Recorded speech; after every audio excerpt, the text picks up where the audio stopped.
Hello दोस्तों, मैं ज्योति UP exam point पर जैसा कि हम अभी तक बायोलॉजी की क्लासेस देखते आ रहे थे, करते आ रहे थे, तो अब समय आ गया है कि हमें एग्ज़ाम किस तरह से देना है और किस प्रकार के प्रश्न आते हैं वो जानने का समय आ गया है। तो आज हम डिस्कस करेंगे क्लास 10 की जो जीव विज्ञान है उसमें किस प्रकार के प्रश्न आते हैं आपके। तो पहले हम देखेंगे वैकल्पिक यानी कि MCQ जो आते हैं आपके वो किस प्रकार से आते हैं, या कभी कभी ऐसा होता है कि इन्हीं में से प्रश्न आपके पूछ लिए जाते हैं। तो आइए देखते हैं, मैं पहले MCQ आपको करवा देती हूँ ऐसे ही, बाद में फिर हम जो लॉन्ग क्वेश्चन हैं उनको डिटेल स्टडी करेंगे कि हाँ कैसे हमें लिखना है वो चीज़ें। तो आपका यहाँ पर पहला प्रश्न है, कोशिकीय प्रक्रम में ऊर्जा मुद्रा है।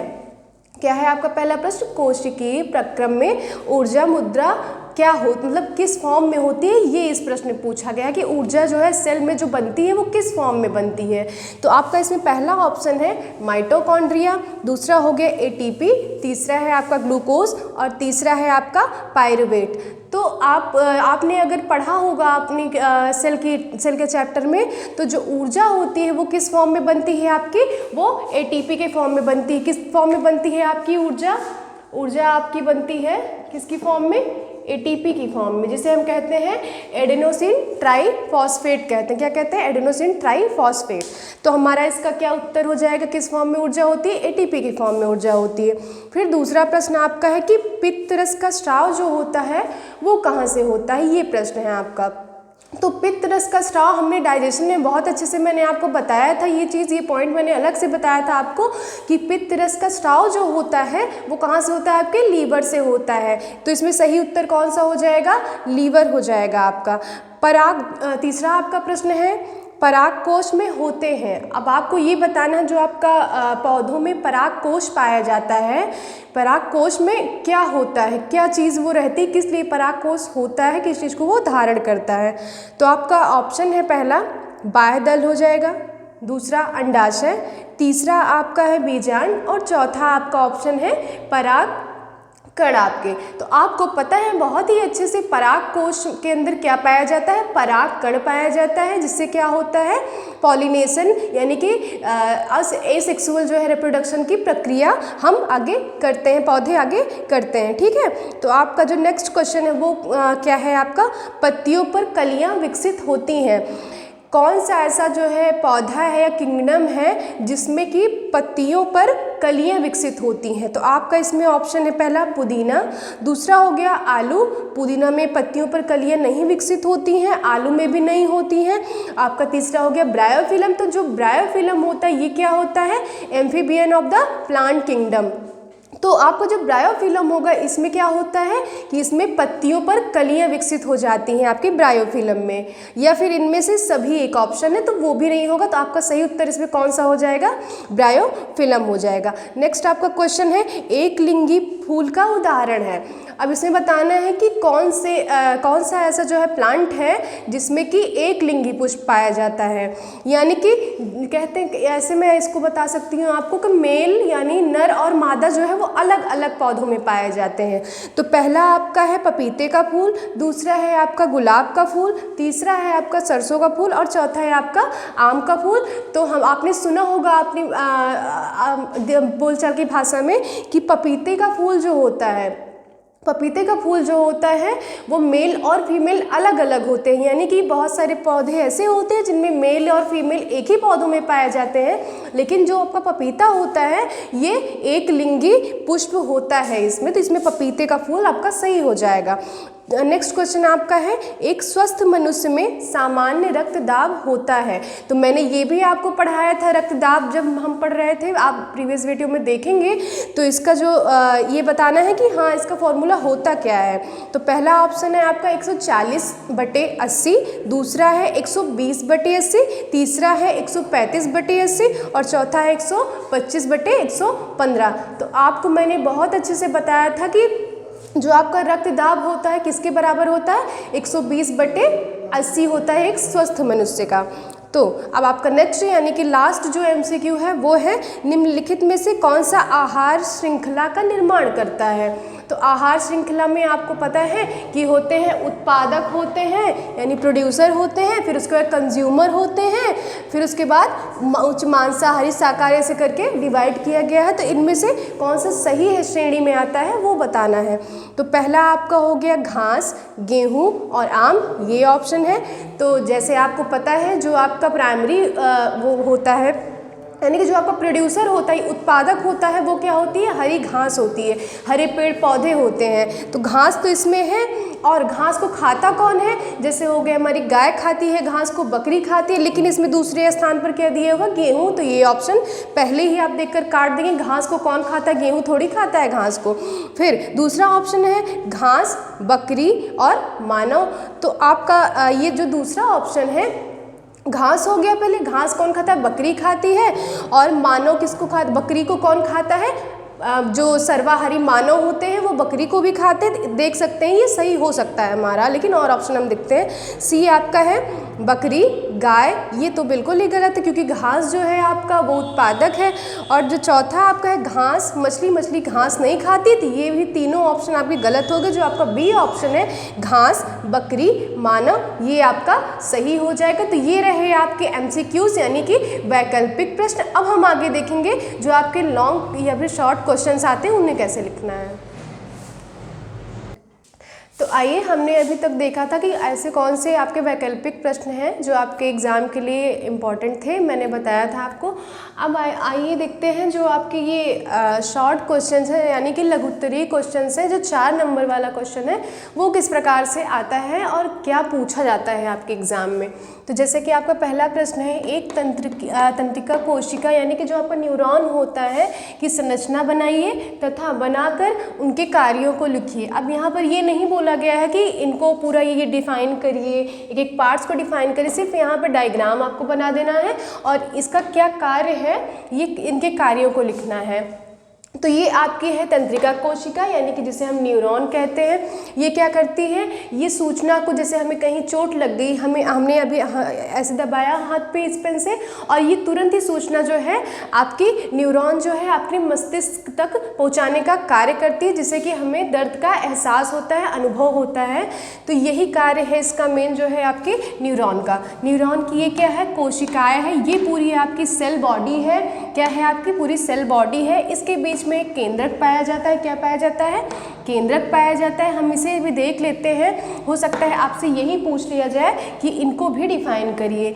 तो हम देख लेते हैं, ये क्या है, केंद्रक है। और केंद्रक क्या होता है, एक तरह से ब्रेन ऑफ द सेल होता है। क्या होता है, मस्तिष्क होता है सेल का, कोशिका का।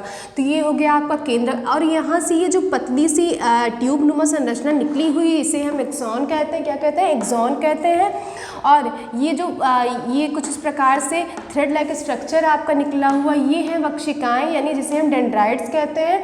ये किसकी बनी होती है, ये फाइबर्स की बनी होती है। किसकी बनी होती है, फाइबर्स की बनी होती हैं।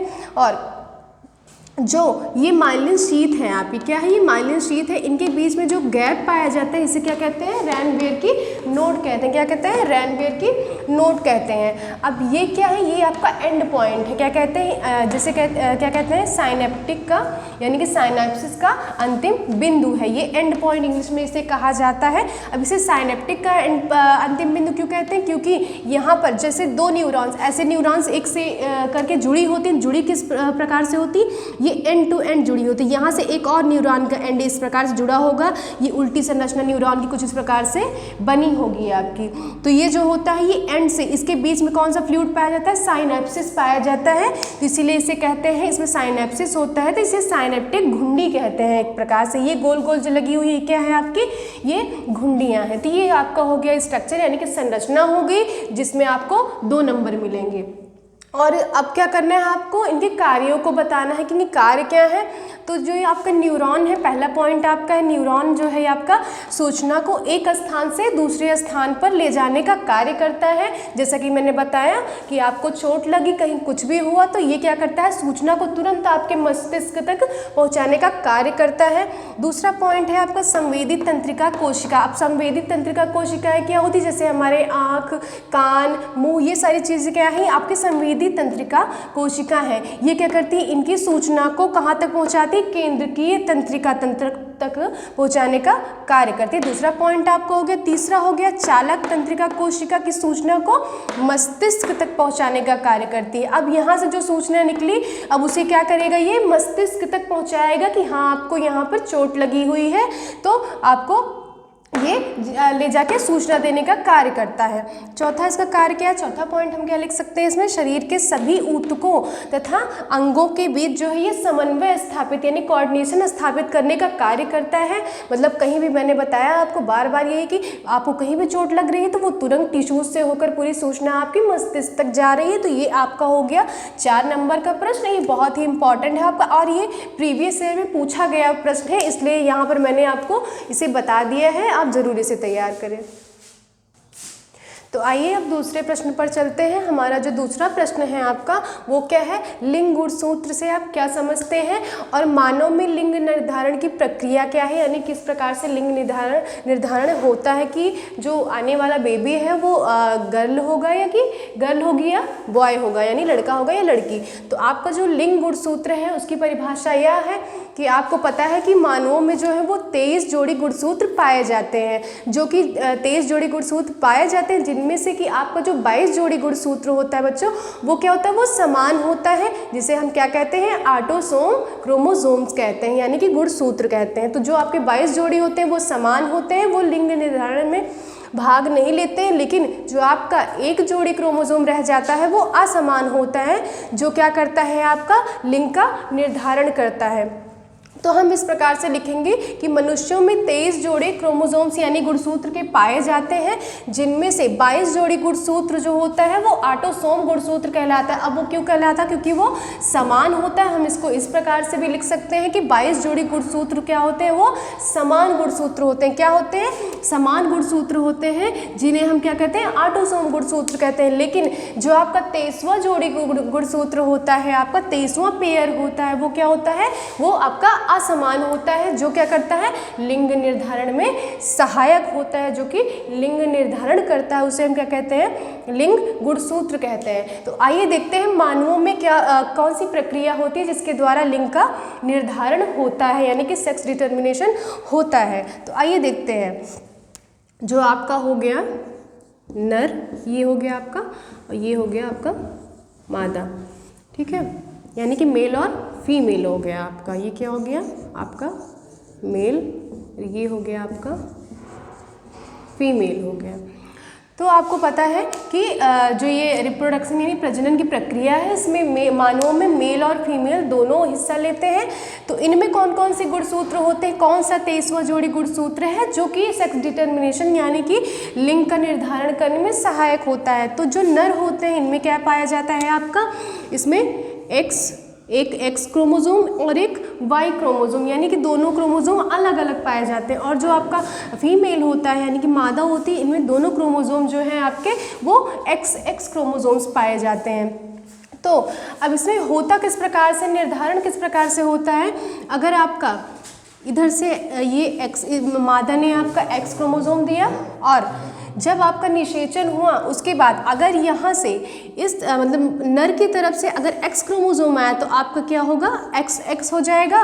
और अगर नर की तरफ से वाई क्रोमोसोम आया, इसने एक्स दिया और इसने वाई दे दिया, तो इधर हो जाएगा आपका एक्स वाई, यानी कि अब ये जो संतान होगी ये क्या होगी आपकी, ये मादा हो जाएगी, यानी कि फीमेल हो जाएगी, यानी कि गर्ल हो जाएगी, मादा या फिर गर्ल हो जाएगी। लेकिन ये वाला जो होगा आपका ये क्या हो जाएगा, ये बॉय हो जाएगा, क्या हो जाएगा, बॉय हो जाएगा या फिर नर हो जाएगा। तो आपने किस प्रकार से देखा कि किस प्रकार से निर्धारण होता है आपका ये एक्स वाई क्रोमोसोम किसके पास होता है, मेल के पास होता है। फीमेल के पास क्या होता है आपका, एक्स क्रोमोसोम होते हैं, सेम प्रकार के होते हैं। तो अगर निषेचन के बाद नर ने अगर एक्स क्रोमोसोम्स दिया तो क्या होगा आपका, क्योंकि मादा के पास तो दोनों सेम ही है क्रोमोसोम यानी गुणसूत्र सेम है, तो आपका हो जाएगा गर्ल हो जाएगी। अगर इसने वाई क्रोमोसोम्स दिए तो क्या हो जाएगा आपका बॉय, यानी कि नर, जो संतान होगी वो आपकी एक बॉय यानी कि नर होगी। तो ये आपका लिंग निर्धारण की प्रक्रिया हो गई। हमने दूसरा क्वेश्चन भी देख लिया, आगे हम देखते हैं हमारा तीसरा क्वेश्चन कौन सा है। आइए अपने तीसरे प्रश्न पर चलते हैं, जो कि क्या है आपका उत्पादक और उपभोक्ता के बीच में अंतर आपको बताना है। यहाँ पर दिया हुआ है आपको कि 4 अंतर आपको बताने हैं। तो इसमें जो आपका पहला डिफरेंस है क्या होता है, जो उत्पादक होता है आपका इसमें पर्णहरित पाया जाता है, यानी कि क्लोरोप्लास्ट पाया जाता है, जो क्या करता है लाइट को यानी कि फोटोसिंथेसिस के नामक प्रकाश संश्लेषण नामक प्रक्रिया से भोजन का निर्माण करने में सहायक होता है। तो आपका उत्पादक क्या होता है, इसमें पर्णहरित पाया जाता है। इसका अपोजिट हो जाएगा कि इनमें क्या होता है, इनमें पर्णहरित नहीं पाया जाता है।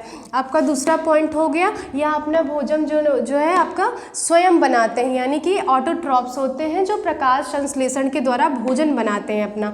और ये क्या होते हैं, ये इन पर डिपेंड होते हैं भोजन के लिए, ये स्वयं अपना भोजन नहीं बना पाते हैं। तीसरा पॉइंट है आपका उत्पादक के अंतर्गत पादप आते हैं, यानी पादप जगत के जो भी जीव स्पीशीज होती हैं वो आती हैं, और इनमें क्या आते हैं, सभी जीव जंतु आते हैं जो इन पर डिपेंड होते हैं। और चौथा पॉइंट आपका हो गया, यह एक ही प्रकार का होता है, यानी कि इसका डिवीज़न नहीं हुआ है। जो आपका उपभोक्ता होता है ये 3 प्रकार के होते हैं, ये शाकाहारी हो गया, मांसाहारी हो गया, सर्वाहारी हो गया। शाकाहारी वो जीव होते हैं जो हरे पेड़ पौधों को खाते हैं, मांसाहारी वो होते हैं जो दूसरे जीवों का भक्षण करते हैं, सर्वाहारी वो होते हैं जो शाकाहारी मांसाहारी दोनों प्रकार के जीव होते हैं, उन्हें हम क्या कहते हैं, सर्वाहारी कहते हैं। तो ये आपका प्रश्न हो गया कंप्लीट।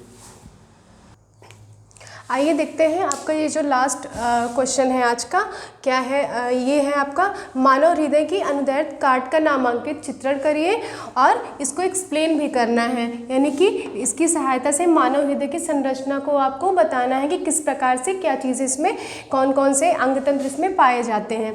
तो आपका ये आंतरिक संरचना है किसकी, मानव हृदय की। ये आपका हो गया दायां नीले आलिंद और ये आपका हो गया बायां आलिंद। आपका जो हृदय होता है ये 4 कोष्ठकों में बटा होता है। आपका मानव का हृदय क्या होता है, इसमें 4 चेम्बर्ड हार्ट कहते हैं इसको, यानी कि 4 वक्ष पाए जाते हैं इसमें। पहला आपका हो गया दायां आलिंद, दूसरा आपका हो गया बायां आलिंद, और इधर हो गया दायां नीले, और चौथा आपका हो गया बायां निलय हो गया। तो ये क्या हो गए आपके 4 वक्ष। अब ये 4 वक्ष जो होते हैं ये एक कपाट के माध्यम से, यानी कि दाएं आलिंद और बाएं आलिंद के बीच में एक कपाट पाया जाता है जिससे ये डिवाइडेड होते हैं, यानी कि यहाँ का अशुद्ध रक्त यहाँ पर शुद्ध रक्त की जगह पर नहीं जा सकता है, और दाएं नीले और बाएं नीले के बीच में भी एक कपाट पाया जाता है जो क्या करता है, यहाँ के रक्त को यहाँ पर डायरेक्ट ले जाने से रोकता है। तो आपकी इसकी संरचना किस प्रकार से है, ये हो गई तो वक्षों की बात हो गई। पहले क्या होता है आपका जो अशुद्ध रक्त होता है शरीर से वो महाशिरा के द्वारा कहाँ पर जाता है, आपके दाएं आलिंद में आता है। कहाँ से आता है, महाशिरा के द्वारा आपके दाएं आलिंद में आएगा। फिर दाएं आलिंद से आपके कहाँ पर जाएगा, जो अशुद्ध अभी रक्त क्या है आपका वो अशुद्ध है, फिर कहाँ पर आएगा आपके दाएं नीले में आएगा, और दाएं नीले से यहाँ पर होकर ये क्या करता है, यहाँ पर एक बाइकस्पिड वॉल्व होती है जो क्या करती है, यहाँ के ब्लड को अपोजिट डायरेक्शन में पंप करने से रोकती है। हमने प्रीवियस वीडियो में चीज़ें अच्छे से पढ़ी हैं, तो ये यहाँ पर जाने से इसको रोकता है। फिर यहाँ से आपका ब्लड कहाँ पर जाएगा, फेफड़े में जाएगा। कहाँ पर जाएगा, ये दाएं नीले से कहाँ पर जाएगा आपका ब्लड जो है, अभी क्या है आपका ब्लड अभी भी अशुद्ध ही है, लेकिन जब ये फेफड़े में चला गया आपका जो ये ब्लड है, यानी कि रुधिर जो है आपका फेफड़े में चला गया, तो यहाँ पर क्या होगा आपका लंग्स के अंदर उसका फिल्ट्रेशन होता है, यानी कि अब आपका रक्त जो है ऑक्सीजन से युक्त हो गया और शुद्ध हो गया।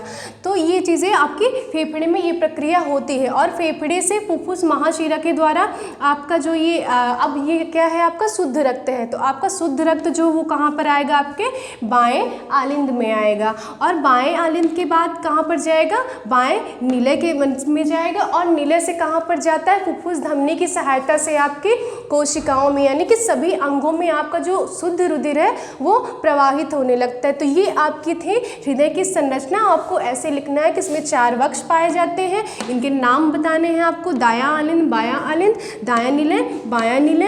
यहाँ पर जो महाशिरा होती है अशुद्ध रक्त को कहाँ पर ले जाए, दाएं आलिंद में ले जाती है, वहाँ से बाएं आलिंद में, फिर वहाँ से आपका जो ये ब्लड है ये यहाँ पर जाता है आपके फेफड़े यानी कि लंग्स में जाता है, वहाँ पर शुद्धिकरण होता है। वहाँ से जो आपकी महाशिरा होती है वो ब्लड को लेके शुद्ध रुधिर को लेके बाएं आलिंद में, बाएं आलिंद से बाएं नीले में, वहाँ से जो आपकी धमनी होती है वो पूरे शरीर में उसका प्रवाह करती है। तो ये रहा आपका लॉन्ग क्वेश्चन जो कि 6 नंबर का प्रश्न है। ये आपका कौन सा, ये 6 नंबर का प्रश्न, ये प्रीवियस ईयर में पूछा जा चुका है। तो ये रहे आपके कुछ महत्वपूर्ण प्रश्न।